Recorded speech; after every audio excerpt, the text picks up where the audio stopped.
kani görülü vak gele görülü. Gözüm düştü yarımdın yerleri.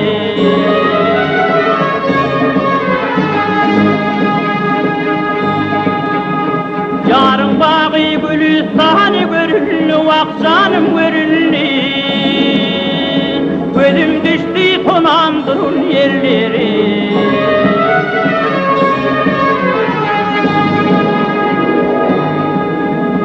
Dilinin cevrinin dağlılar çekip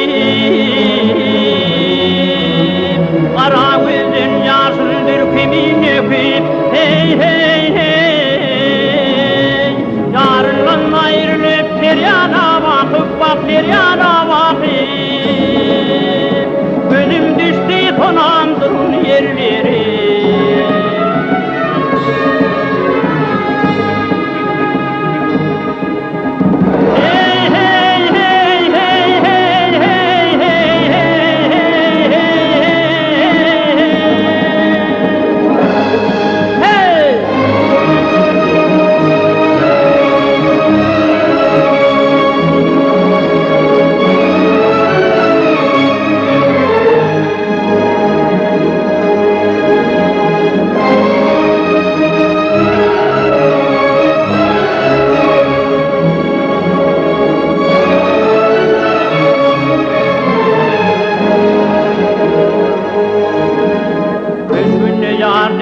Darın ağalan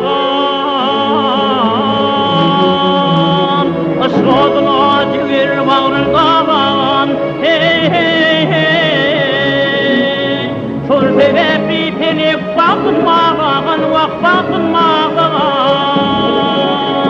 Gözüm düştü tonandırın yerleri Gözüm düştü tonandırın yerleri Vak gelin yerleri. Ah